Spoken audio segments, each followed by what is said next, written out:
Recap a very interesting story that's evolved over the last few months. Let me just go back to the beginning, give you a bit of a history of our limo property tour. We went down to Kitchener in the summer for Sam Sador's, a realtor out of KWC, one of his property tours, and he did his property tour on a bus. And Matt and I carpooled down there, and it was an amazing day. How can we emulate this in London? Well, if anybody knows me, me being me, had to up the school bus, and we had to go for a limo.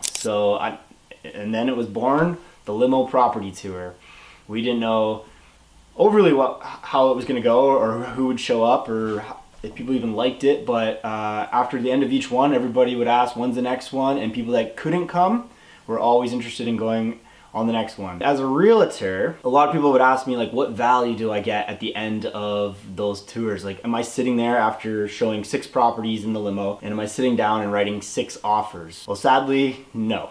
So everybody's trying to be negative and be like, well, why do you do these? The reason is, it gets people out there, it gets people talking. You can go and see the property with me anytime, but within the tour, you get a group. You get contractors, you get other investors, you can ask questions. You say, Matt and I are trying to do quite the team sport here. So that's what it's all about. However, there was quite an interesting story this summer. Matt and I had been to a fourplex on William Street a few months back, and we were running out of properties to go to on the property tour, because unfortunately everything was being sold that we were gonna go view. We decided to add on this property on William Street late in the tour. Now, this property is owner occupied. Hey, I'm bringing 10 buyers by. We met the actual owner, the seller of the property, because he lived in Unit 1, and he said, you just brought 10 buyers to my house. You've done more than my agent's done in 1 year, in an hour. And that really stuck with me. It's a lot of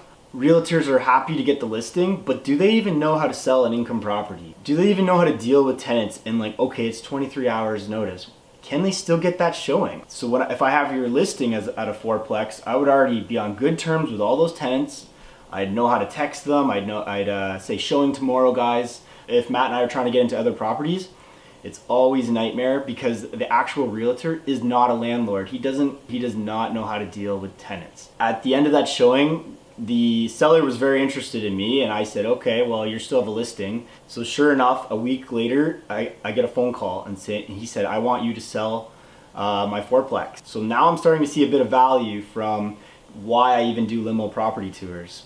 Then I get the sign on the lawn. It's a great place for owner occupied. This thing is a castle. If I was 25 again and I just needed to get my first income property and it was a fourplex, this would be the moneymaker, a type of property I would purchase. We had an offer, there was a bit of back and forth, and well, fast forward, I had to coach my seller on what it would take to get the deal firm versus just hoping it was going to get done because we're getting an offer. The offer can mean nothing later in the conditional periods. So as an agent, it's very important that I list a property properly so that a buyer can come along and buy it. That's one of the values I can bring. And anyways, for our team of young real estate investors in the city, it was a nice win to pick up this fourplex and get it sold for the guy, all because of putting ourselves out there, throw it out in the world, and then something valuable came back to me.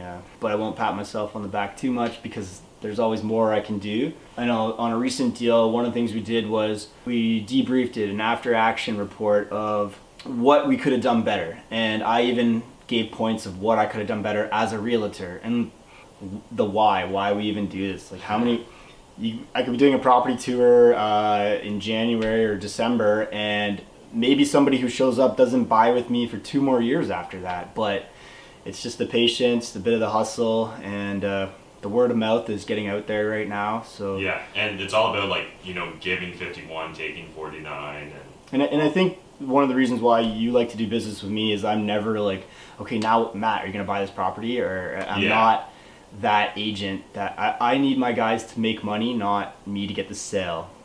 Hopefully social media likes this, and we'll see we'll have 2 limos on the next limo property tour. Sounds good. Thanks guys. I learned to not panic and swear at you on a Friday night that we're running out of properties, and